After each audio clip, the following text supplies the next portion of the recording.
Class 8। देखिए, आज हम लोग राशियों की तुलना में पढ़ेंगे।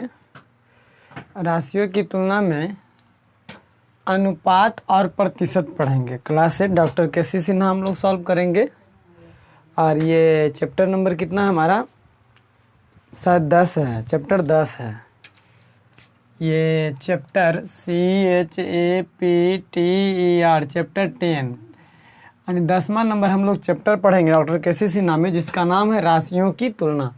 राशियों की तुलना मतलब हुआ कोई भी राशि की तुलना करना, कितना ज़्यादा है, कितना कम है, कितना ऊपर है, कितना नीचे है, कितना गुना है, यही सब को तुलना करना है।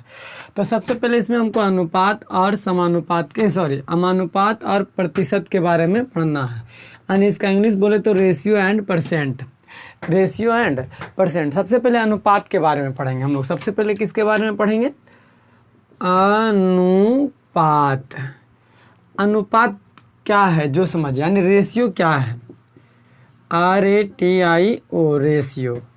अनुपात कुछ नहीं है। अनुपात सिंपल सी ये बताता है कि कोई वस्तु किसी वस्तु का कितना गुना है, बस। कितना ज़्यादा ये नहीं बताता है, वो सिर्फ ये बताता है कि वो कितना गुना है कोई राशि। जैसे मान लिया जाए 2 ट्रेन है, मान लेते हैं 2 ट्रेन की लंबाई एक 40 है और एक 80 है। तो ये दिख रहा होगा कि वो एक का ये नहीं बता रहा है कि 40 ज़्यादा है। अनुपात ये नहीं बताएगा कि दूसरी ट्रेन जो है पहली से 40 ज़्यादा है, ये नहीं बताएगा। अनुपात ये बताता है कि पहली ट्रेन से दूसरी ट्रेन जो है दुगुना है। कितना है? 2 गुना है। तो अनुपात समझ में आ गया कि हमेशा ये 2 गुना बताएगा, 3 गुना बताएगा। अनुपात हमेशा कितना गुना है जो बताता है। और अनुपात को हम लोग दर्शाते कैसे हैं? अनुपात जो 2 समान राशियों को भागफल के रूप में लिख देने को ही हम अनुपात कहते हैं। देखिए, अनुपात का परिभाषा हम लोग देंगे और आपको समझ में आएगा। देखिए, अनुपात समान प्रकार की 2 राशियों के मापों की भागफल द्वारा की गई तुलना को अनुपात कहते हैं। समान प्रकार के कहने का मतलब, यदि आप रुपया से तुलना करेंगे तो रुपया ही होना चाहिए। और मान लीजिए हम कहेंगे 20 रुपया, आप कहिएगा एक भैंस, कभी तुलना होगा नहीं ना। दोनों समान होना चाहिए। भैंस की तुलना भैंस से, गाय की तुलना गाय से, रुपया की तुलना रुपया से, जानवर की तुलना जानवर से, आदमी की तुलना आदमी से, लड़की की तुलना लड़की से, यानी दोनों समान प्रकार के रहेगा। बात समझ में आ गई कि नहीं आ गई? अब बात समझ में क्या बोला? समान प्रकार की 2 राशि। मान लिया जाए मेरे पास एक 15 रुपया है एक राशि, और दूसरी राशि 45 रुपया है। देखिए, समान राशि के मापो मतलब वो अगर लंबाई को नापेंगे तो माप रहेगा, रुपया के तो कई रुपया है ये माप रहेगा। माप का मतलब ये होता है भागफल द्वारा की गई तुलना को, इसको भागफल में कर दीजिए। देखिए 15/45, यही हुआ हमारा अनुपात। इसी को अनुपात कहेंगे। ये अनुपात हो गया, यानी भागफल द्वारा की गई तुलना को अनुपात कहते हैं। इसको अनुपात लिखते कैसे? रीड एज पढ़ने के लिए, यानी इसको 15 अनुपात का सिंबल इस तरह से होता है 15/45। ठीक है, भागा को मेथड को हम इसको अनुपात भी बोल सकते हैं। 15/45, 15/45 अनुपात का सिंबल ऐसे होता है। बटा के रूप में भी है तो वो अनुपात ही कहला जाता है। लेकिन एक चीज़ ध्यान रखना है कि अनुपात हमेशा छोटा से छोटा रूप में होता है, इतना बड़ा रूप में नहीं। देखिए, भागा में हम लोग काटते हैं ना, 15×3 = 45, यानी 1/3 इसको बोल सकते हैं ना। आप बताइए, तो यहाँ भी हम लोग क्या करेंगे? अनुपात में कटता है, इसको छोटा रूप कर दीजिए, एकदम छोटा। जितना छोटा रहेगा वही अनुपात कहलाएगा, ऐसा अनुपात नहीं कहलाएगा। यानी 15×3 = 45, यानी इधर नहीं कुछ तो 1:3 है। 1:3 है। इसका मतलब ये हुआ कि इसका ये 3 गुना था। देखिए ना, 15 का ये 45 3 गुना था। अनुपात हमेशा गुना दर्शाता है। बात समझ में आ गया होगा अनुपात के बारे में। और एक चीज़ और हम छोटा सा इसको इंट्रोडक्शन दे देते हैं कि अनुपात यानी अनुपात 4/5 मान लिया जाए, ये अनुपात में है 4:5। इसको हम ऐसा भी बोल सकते हैं, 4:5 भी बोल सकते हैं। एक चीज़ यहाँ पे ध्यान रखें कि अनुपात में किसी कारणवश यदि ऊपर 2 से गुना करना पड़ जाए तो नीचे भी हम लोग 2 से गुना करेंगे, ऑटोमेटिक। क्लास 7 में पढ़ना है। आप क्लास 7 का वीडियो देखिएगा, क्लास 7 में क्लियरली समझ में आएगा। क्लास 7 में ये करना है। अभी हम 8 में आप लोग को हिंट दे रहे हैं। अगर अनुपात के कोई भी एक संख्या में जितना से भी गुना करना पड़ जाए या भाग करना पड़ जाए तो ऑटोमेटिक है दूसरा में भी करना पड़ जाता है। ये क्लास 7 में आप लोग समझ गए होंगे। तो जैसे मान लिया जाए इसमें हम 2 से गुना किया और इसका मान में कोई परिवर्तन ही नहीं होगा। देखिए अगर इसमें 2 से गुना किया तो 8, इसमें 2 से गुना किया तो 10। बताइए 4 दूना 8 और फिर 5 दूना 10, कोई अंतर नहीं ना, बात तो उतना ही पड़ गया। नहीं 4/5 ही भी था, 4/5 ये भी रहेगा। तो अनुपात के एक राशि में अधिक किसी कारणवश गुना या भाग करना पड़ जाए तो दूसरा में भी हमको ज़बरदस्ती गुना या भाग करना होगा। अनुपात के बारे में डिक्लेयर हो गया। अब आते हैं हम प्रतिशत के बारे में। प्रतिशत क्या होता है जो समझते हैं। देखिए प्रतिशत का मतलब ही 100 होता है। कोई भी संख्या अगर 2 रुपया तो अपने आप में 100% है। आई बात समझ में। 5 रुपया तो अपने आप में 100% है। तो प्रतिशत का मतलब होता है 100। यहाँ पर हम लोग डायरेक्ट लिख देंगे कि प्रतिशत का अर्थ होता है 100। अर्थ क्या होता है 100, यानी कोई भी संख्या हो अपने आप में वो 100% ही कहलाएगा। अब हम इसको बदलेंगे प्रतिशत के बाद में अभी हम आके समझेंगे कि कैसे कैसे होता है। जैसे आप लोग प्रतिशत के पहले पढ़ना भिन्न, हमको भिन्न हम लोग जानते हैं, वो भिन्न अंश बटा हर को कहते हैं। इसे हम लोग पढ़ चुके हैं क्लास 7 में। अंश बटा हर को कहते हैं हम लोग भिन्न। तो बताइए ये अंश है और ये हर है, ये भिन्न को प्रतिशत में बदलना होगा। तो किसी भी भिन्न को या फिर कोई भी संख्या को प्रतिशत में बदलने के लिए धीरे धीरे हम समझेंगे। तो सबसे पहला स्टेप आएगा हमारा, सबसे पहला स्टेप जो आएगा कि भिन्न को प्रतिशत में बदलना। क्या स्टेप आएगा पहला? भिन्न को प्रतिशत में बदलना। भिन्न को प्रतिशत में बदलना। तो हम लोग लिखेंगे किसी भी भिन्न को, यानी किसी भिन्न को प्रतिशत में बदलने के लिए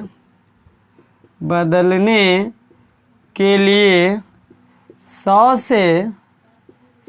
से गुना करना पड़ता है।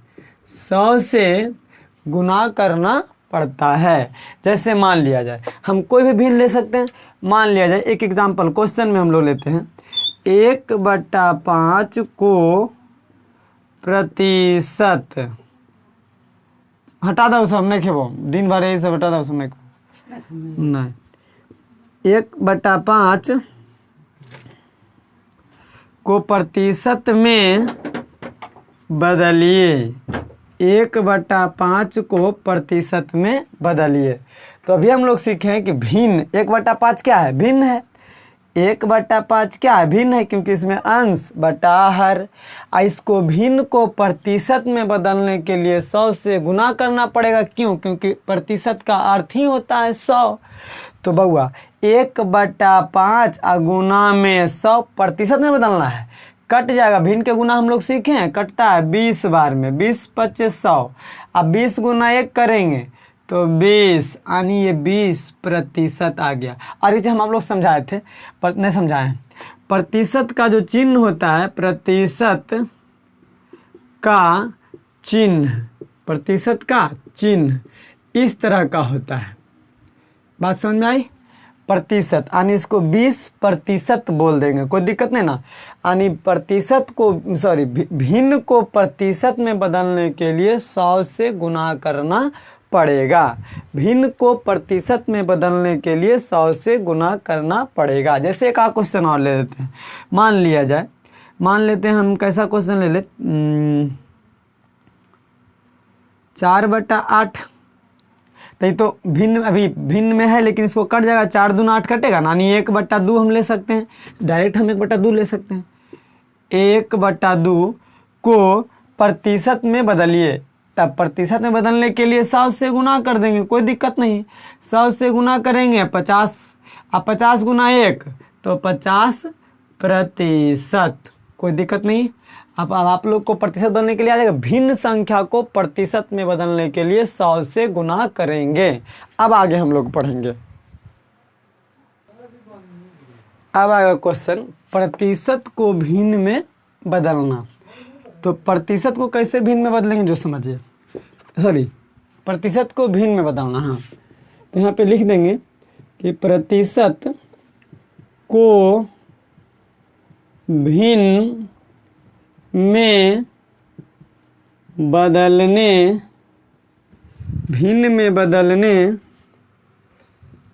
के लिए, प्रतिशत को भिन्न में बदलने के लिए 100 से भाग देना पड़ता है, भाग देना पड़ता है, भाग देना पड़ता है। जैसे मान लिया जाए कोई एक क्वेश्चन लेते हैं एग्जाम्पल में, मेरे पास 20% है, इसको भिन्न में बदलना है।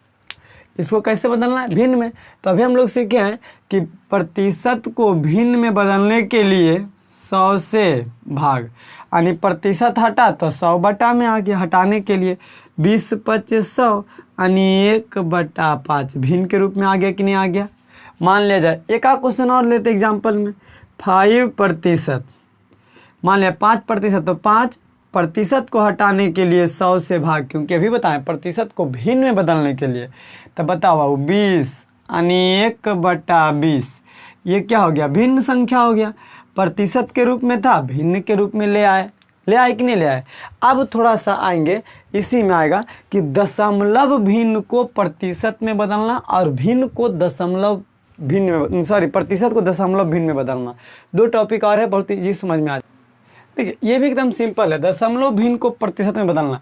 तो अभी हम लोग सीखें प्रतिशत में बदलने के लिए 100 से गुना, आप प्रतिशत से भिन्न में बदलने के लिए 100 से भाग, वही मेथड यहाँ भी चलेगा। मान लिया जाए कोई क्वेश्चन आपके पास परसेंटेज वाला दे देगा, सॉरी दशमलव वाला, मान लेते 0.25, अब इसको बोलेगा प्रतिशत में बदलिए। क्या चीज़ में बदलिए? प्रतिशत में बदलिए।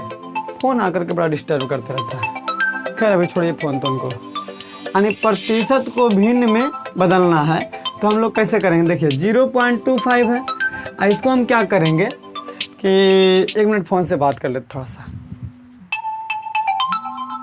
हाँ, तो हम लोग क्या करना चाह रहे थे, इसको 0.25 को प्रतिशत में बदलने के लिए, अभी हम लोग सीखे प्रतिशत में बदलने के लिए 100 से गुना, 100 से गुना कर दीजिए 0.5 गुना में 100 गुना करिएगा, तो गुना करके हम आपको दिखा देते हैं। 0 पॉइंट, भुला जाइए कि हमको पॉइंट है, भुला जाइए क्या है? पॉइंट है। अब पॉइंट जब भुला जाएंगे तो आगे 0 लिखे से कोई फ़ायदा नहीं होगा, और गुना 100 करेंगे तो 25 गुना 100 आ जाएगा बाबू 2500 डायरेक्ट। उतना लंबा करे से क्या फ़ायदा है? अब 2 अंक के बाद पॉइंट था, 2 अंक के बाद पॉइंट लगा देंगे। बताइए पॉइंट के बाद 0 का कोई वैल्यू नहीं, यानी इसका क्या हो जाएगा? 25%, कोई दिक्कत नहीं। प्रतिशत में बदलने के लिए 100 से गुना, अब प्रतिशत को दशमलव भिन्न में बदलने के लिए 100 से भागा। मान लीजिए इसी क्वेश्चन को देखिए, प्रतिशत रहेगा 25%, इसको दशमलव में बदलिए, ऐसा रूप में ले आएंगे तो हम लोग जानते हैं भागा दे देते हैं 25 अब बटा में 100। तो आप लोग को हम बताए थे कि नीचे जितना 0 उतना अंक के बाद पॉइंट बना देंगे। 2 0 यानी 2 अंक के बाद पॉइंट, यहाँ पे पॉइंट आगे 0 लगा सकते हैं अपनी मर्जी के हिसाब से। वही चीज़ आया कि नहीं आया? तो आराम से दशमलव को भी प्रतिशत में बदल लेंगे, और अगर प्रतिशत रहेगा उसको दशमलव में भी इत्मीनान से हम लोग बदल लेंगे। सेम वैसा ही रहेगा, आप लोग को सिर्फ सोचने का जरिया अलग रहेगा। ठीक है, अब लास्ट एक टॉपिक पढ़ना है जिसको हम लोग पढ़ेंगे बढ़त या घटत प्रतिशत के रूप में। देखिए बढ़त या घटत प्रतिशत क्या होता है? कितना बढ़ रहा है, कितना घट रहा है, इसको हम एक क्वेश्चन से समझते हैं। ठीक है, इसको क्वेश्चन देते हैं, आपको इत्मीनान से समझ में आएगा। देखिए ये क्वेश्चन से इत्मीनान से हम लोग समझ लेंगे। क्या कहता है? यदि किसी व्यक्ति का वार्षिक वेतन 5 लाख से बढ़कर 5,50,000 हो जाता है, तो हम यह जानना चाहते हैं कि उसके वेतन में कितने प्रतिशत की वृद्धि, यानी कई प्रतिशत बढ़ा। तो बहुत सिंपल सी बात, सबसे पहले ये देख लें कि उसको बढ़ा कितना रुपया है। तो पहले जो था व्यक्ति का वेतन में वृद्धि देख लेंगे कि व्यक्ति का वेतन कितना बढ़ा है, यानी हम इसको हल करते हैं। देखो हम समझ में आ जाएगा, हल करेंगे। सबसे पहले हम देखेंगे कि व्यक्ति के वेतन में वृद्धि अरे लग रहा है कि थोड़ा इंकवा कम उग रहा है ना, वो देख लेते हैं कि इसमें इंक भर दिए थे बहुत, लेकिन ओ सूख गया है। इधर तो है, थोड़ा सा इसको देखना पड़ जाता है जी, गड़बड़ा गया है, क्या करेंगे। चलिए, व्यक्ति के वेतन में वृद्धि कितना था पहले, पहले कितना था बउआ, कितना, अब कितना हो गया, 5,50,000। अब पहले वाला वेतन घटा देंगे, अभी मान लिया मेरा 1,500 रुपया, 5,50,000 पहले मिलता था, 5 लाख, 5 लाख बराबर में 50,000। यानी बउआ कितना उसको बढ़ा, 50,000 वेतन बढ़ा, वेतन बढ़ा कितना, 50,000। अब पहले का वेतन कितना था, पहले का वेतन 5 लाख था, 5 लाख था नूनू, पहले का वेतन 5 लाख, अब बढ़ा कितना, 50,000। तो हम लोग पूछ रहे हैं कितना प्रतिशत वृद्धि हुआ, तो हम लोग जानते प्रतिशत के लिए गुना 100, तो वृद्धि पहले कितना हुआ, तो प्रतिशत वृद्धि हम लोग लिखेंगे, प्रतिशत वृद्धि, यही ना पूछा है कितने प्रतिशत की वृद्धि हुई, तो प्रतिशत वृद्धि, प्रतिशत वृद्धि बराबर, वृद्धि कितना हुआ नूनू, 50,000 का, 50,000 का। अब पहले का वेतन कितना था, 5 लाख, 5 ही लाख में था। अब प्रतिशत में लाने के लिए गुना 100, इत्मीनान से कितना प्रतिशत वृद्धि हुआ पता चल जाएगा। 4 जीरो से 4 जीरो खत्म, 4 जीरो से 4 जीरो खत्म। आप बताइए, ये 5 दहें के 50 खत्म, आई 10 दहें के 100 खत्म, ऊपर नीचे कटता है, इसके नीचे नहीं कुछ था 1, यानी कुछ नहीं बचा, क्या बचा, 10। यानी उसके वेतन में कितना प्रतिशत की वृद्धि हुई, 10%। कितना आसान लगा। तो हम एक फार्मूला यहाँ से क्या निकलता है ऐसा कि प्रतिशत वृद्धि बराबर, प्रतिशत वृद्धि बराबर बढ़ा था जो, यानी वृद्धि बटा में पहले वाला वेतन, यानी पहले की राशि, यानी प्रारंभिक राशि, प्रारंभिक